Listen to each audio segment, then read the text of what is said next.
Halo teman-teman, apa kabar? Balik lagi di Kicobles. Nah, kita masih di markasnya Independen Indonesia di daerah Ragunan ya, belakang Ragunan. Kita sambil ngerok ini juga.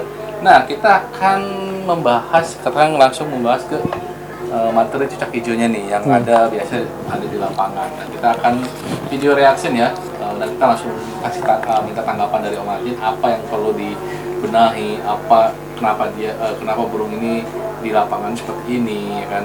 Nah, itu kita mudah-mudahan bisa ngambil ilmunya lah ya, bisa langsung diterapin juga mudah-mudahan ya, karena Om Ajin yakin bahwa semua cucak hijau dengan perawatan yang sama bisa juara dengan cucak hijau berbagai karakter ya, tapi dengan perawatan yang Om Ajin berikan bisa juara.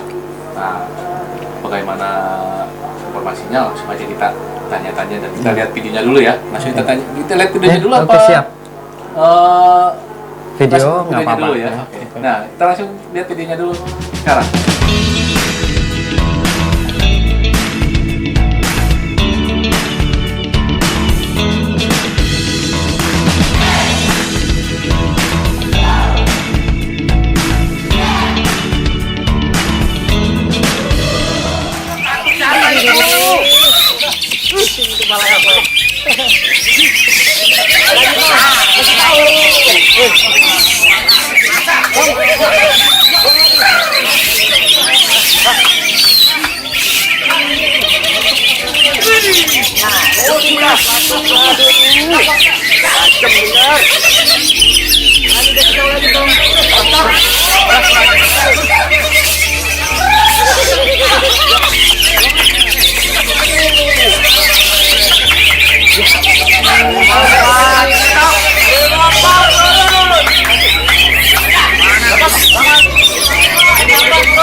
Lagi dong.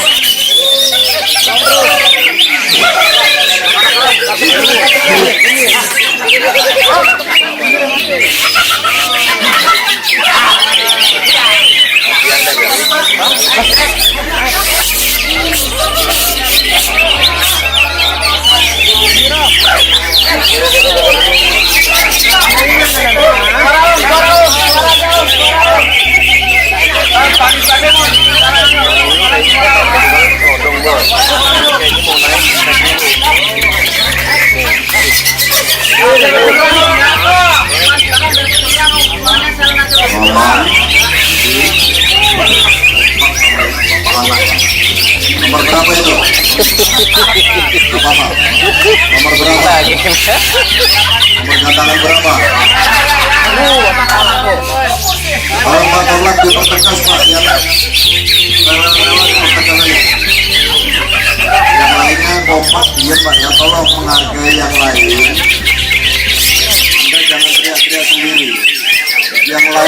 berisik, kenapa Anda sendiri yang teriak-teriak? Tolong yang lain juga yang teriak, tolong kasihan yang lain Pak ya. Ini sudah bilang tidak ada teriak, Anda ternyata berisik. Tolong suaranya, mohon kerjasamanya untuk rekan-rekan kita pada sore ini. Sekali lagi saya mohon kerjasamanya.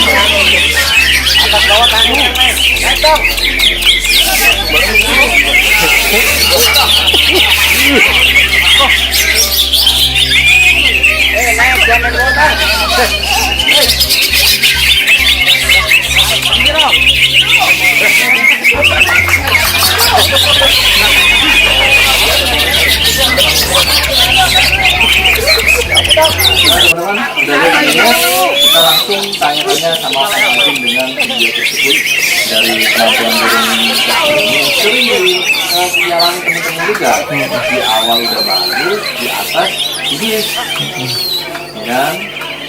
Nah, bagaimana pendapatnya dan apa solusinya yang harus dilakukan? Oh iya. Oke, Jadi untuk langsung aja dah. Oke, siap. Jadi terima kasih ya untuk teman-teman yang sudah nyempatin waktunya dan tidak skip-skip di channel kita Kicau Plus. Jadi untuk teman-teman, kita ngelihat tadi ya, di awal tadi kita ngelihat burung kalau yang dasar dari pemain pemula itu pasti yang dinilai adalah didisnya. Nah, ini ya. Iya, didis itu. Tapi ternyata di sana itu ada ngetem Mas Senang. Ini ya, nih. Ini bisnis. Ya, di sana ada ibaratnya didis ya.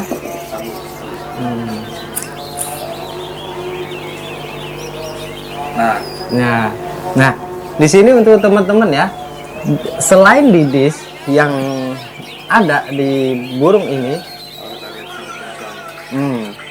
nah itu ada step bagaimana dia. Nah, ini dia didis ya, didis garuk-garuk, setelah itu nembak. Ya.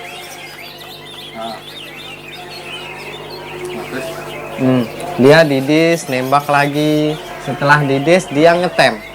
Dan ini burung ini nanti di akhir dia akan jeda, ngetem, baru nanti nembak lagi, ngetem lama, nembak lagi.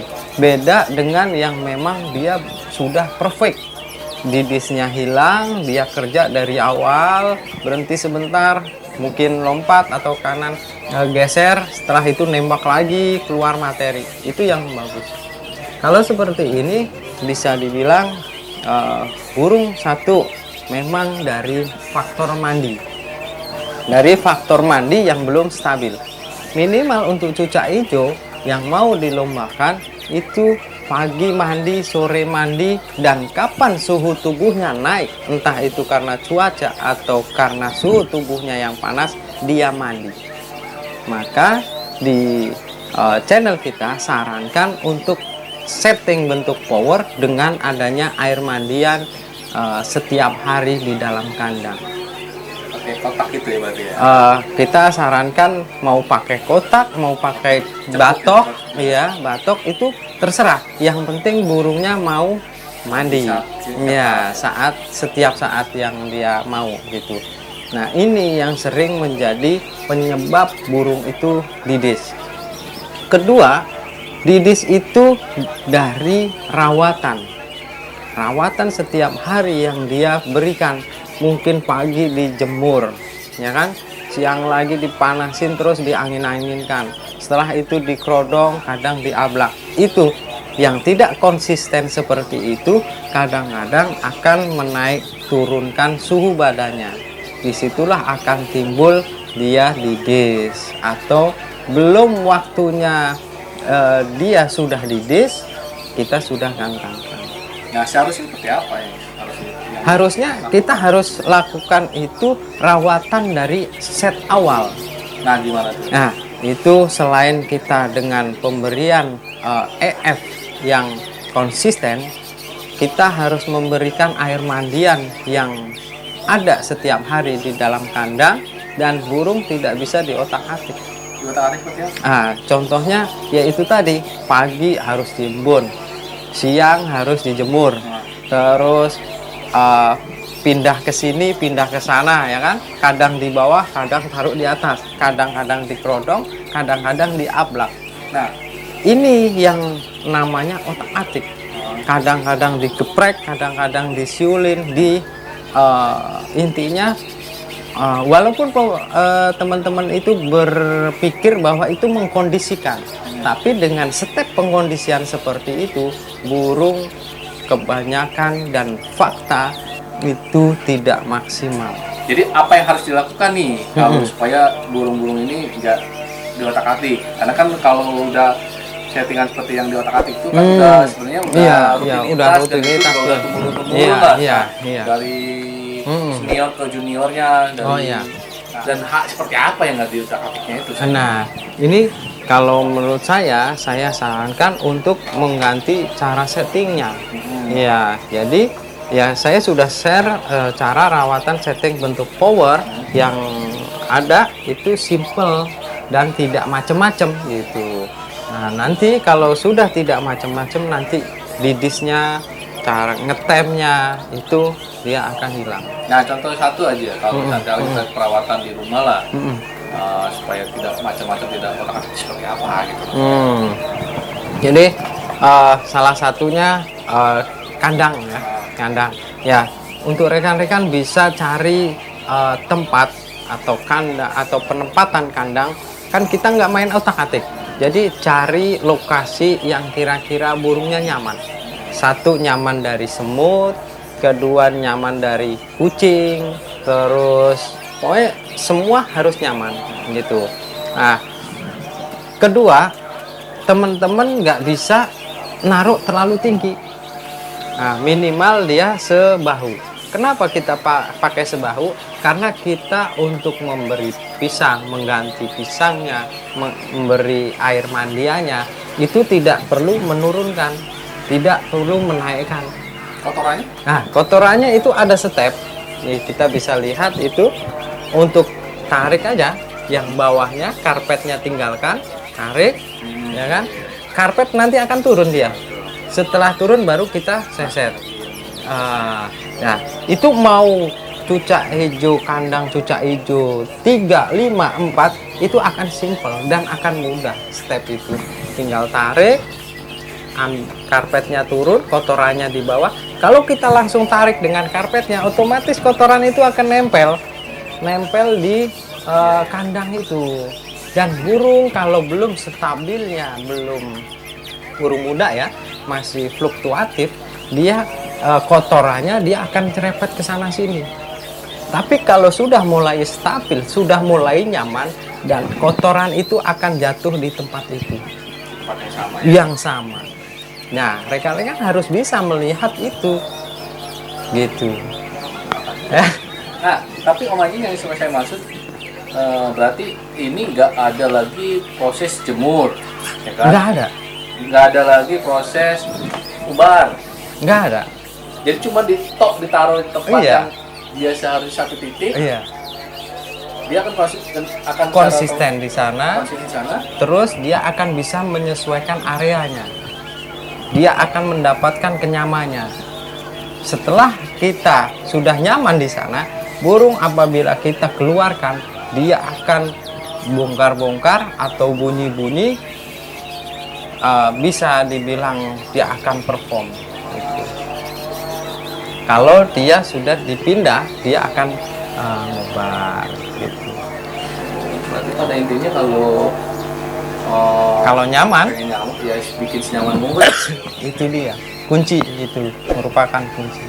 Kalau nggak dapat di kenyamanan, contoh begini Mas Senang, temen saya di lapangan, burung sudah biasa di rumah dan nyaman, kita taruh dari pagi jam 8 kita keluarkan, mau tes power dia, tenaga dia sampai seberapa, kita keluarkan.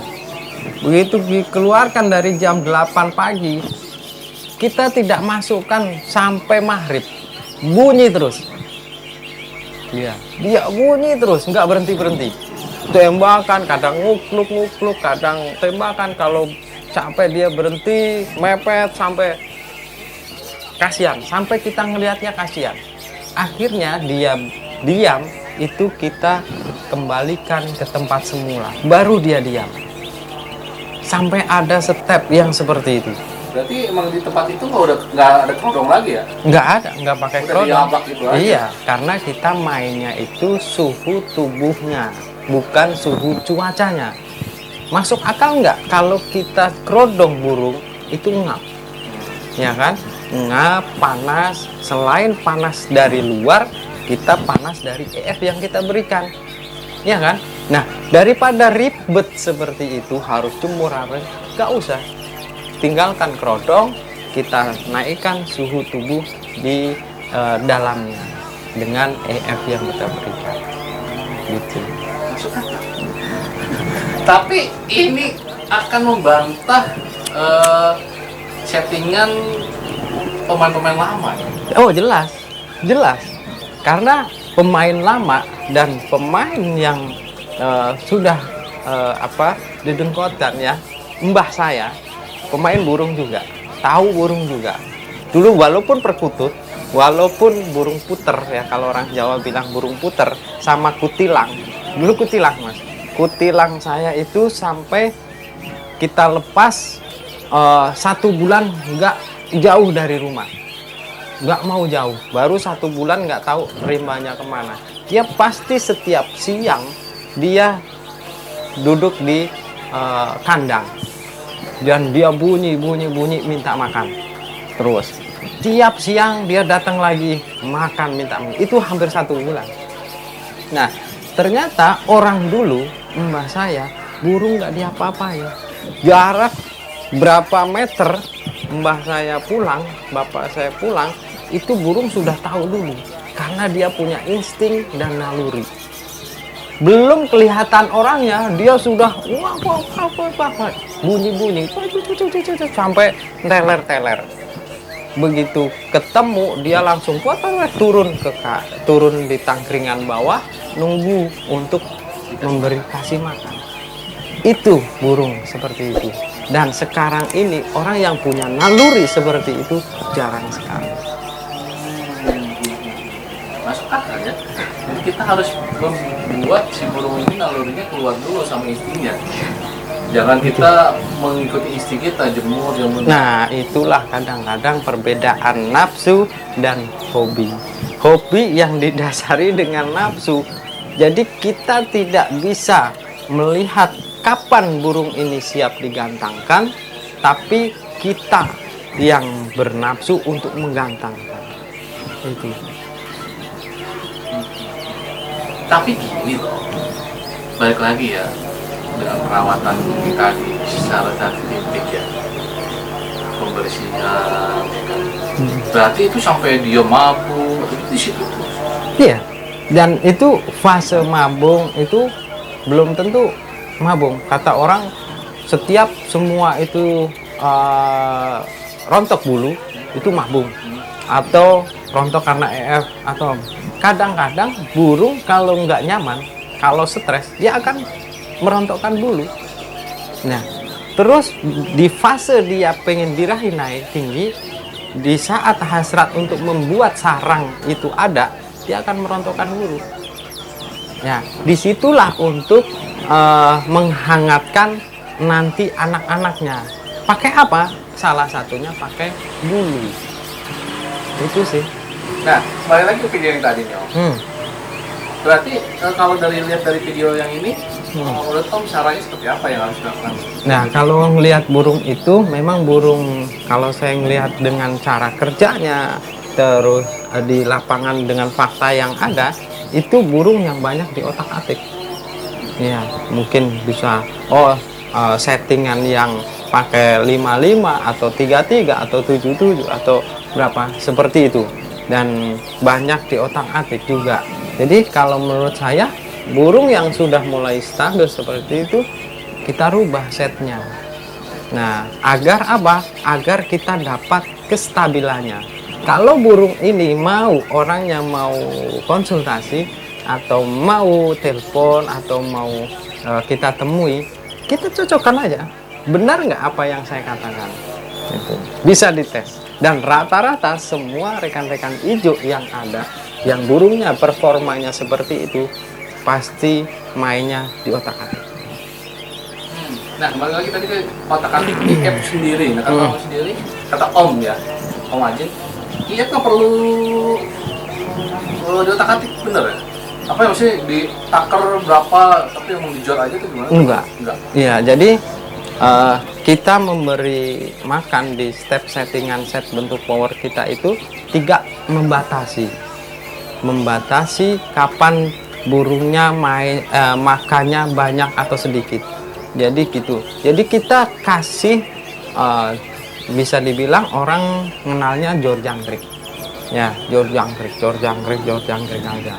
Nah, nanti yang akan bisa membatasi itu perutnya si unggas itu atau burung kita, bukan kita. Nah, karena banyak terjadi seperti ini, step di mana burung memang kondisinya sedang lapar, dia akan memerlukan makanan yang banyak. Tapi kapan sudah mulai kenyang, dia akan makan dengan sedikit. Nah, kita nggak tahu itu. Apakah sampean tahu? Enggak kan? Apakah sampean tahu dengan kadar kenyangnya burung ini? Nah, makanya di sini kita kasih solusi, ngasih burung bukan 10 atau 20 atau berapa banyaknya, tapi sekenyangnya. Dilihatnya Dari kapan dia masih makan lahap, begitu kita kasih EF, dia langsung telan. Itu masih lapar. Tapi kalau sudah mulai diemut, mulai dibuang, itulah stepnya di situ. Oh, berarti sudah mulai kenyang. Nah, entah jumlahnya berapa, nggak tahu itu. Jadi langsung ke tangan gitu atau? Kadang kita punya step, jangan sampai kalau kadang kita kasih langsung tangan, nanti over jinak. Nah, kita kasih di tangkringan atau di jeruji apa? Pintu. Jeruji pintu itu kan ada 9. Kalau kandang kotak, ya kan? Di situ aja, kasih aja 9. Udah, ya kita sudah dibersihkan, ya kan? Taruh 9. Kita jangan dilihatin plongoi, tapi tinggal aja. Kapan sudah habis nggak dibuang, tambah lagi 9. Sudah selesai, kabur. Kasih lagi sampai dia benar-benar nggak ngambil lagi yang ada di situ. Oke, baik lagi. Nah, jadi itu yang kalau udah di titik itu, di satu titik lah ya. Nah, settingan-settingan yang tua udah nggak dipakai kayak umbar.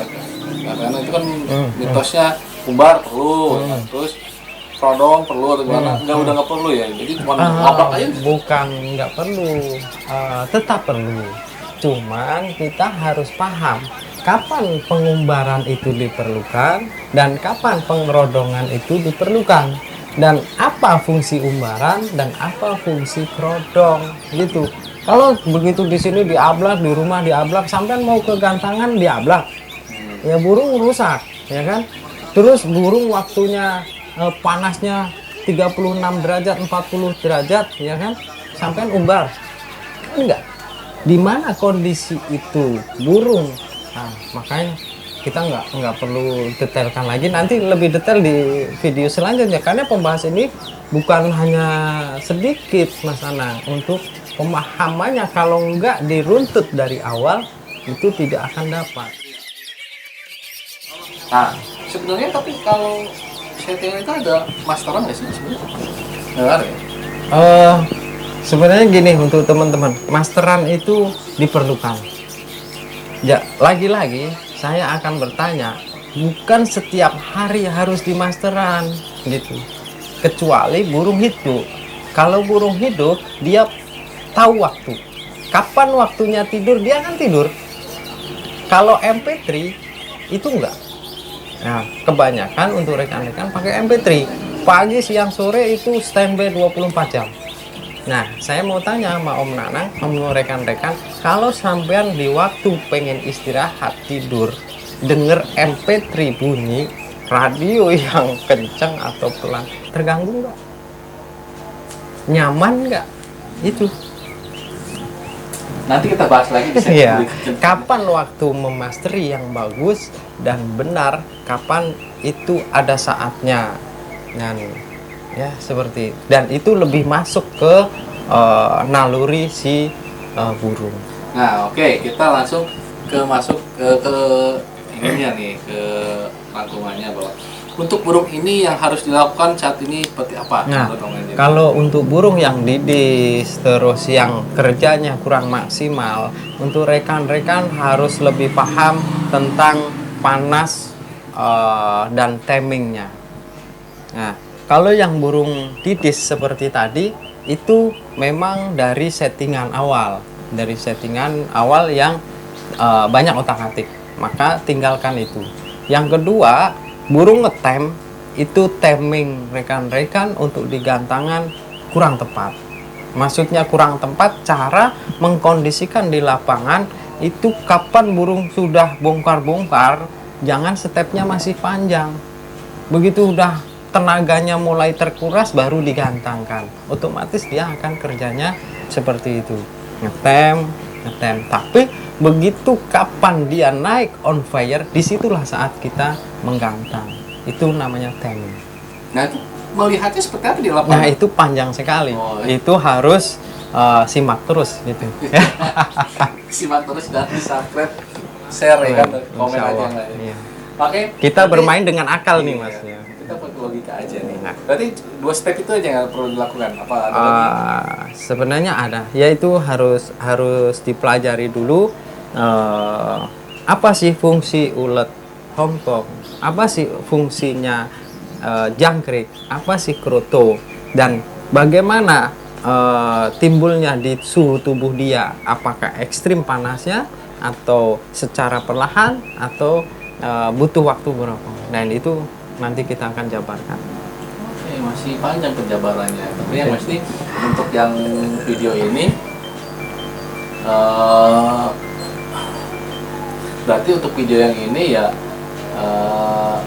ininya apa namanya?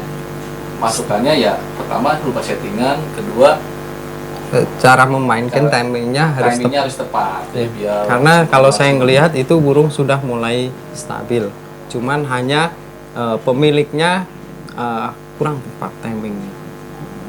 Oke. Begitu penjelasan pembahasan sedikit tentang burung cak hijau yang tadi dibahas di gantang ya. Kita nanti ini video lama sebenarnya Ya. kan. Cuman kita bahas Ya. Nah, buat teman-teman yang pengen videonya kita bahas juga sekaligus kita kasih Ya, masukan, boleh kirim ke alamat email sini ya di bawah sini. Oke. Kan? Atau di nomor telepon di Yes, WhatsApp ya. boleh. Nanti kita akan konsultasikan ke Om Ajin atau langsung datang ke Om Ajin boleh. Iya, Kita boleh. temuan, Iya. kita bawa, kita Ajak langsung ngopi lah. Gitu. Kita sharing-sharing karena kita bukan menggurui, tapi kita ada sedikit ilmu nih Om Ajin ini ada sedikit ilmu yang ibaratnya secara modern lah sekarang ini yang tidak perlu memerlukan banyak waktu neko-neko juga, tapi dengan cara yang simple, insya Allah, dan kita berpikirnya dengan cara logika juga, kan si Om Ajin ini. Oke, sekian dulu pembahasan kita hari ini. Mudah-mudahan bisa bermanfaat dan bisa menjadi sumber referensi dan informasi juga ya. Sampai ketemu lagi di pembahasan berikutnya dan salam lestari. Terima kasih Om. Ya, sama-sama Om. Bye.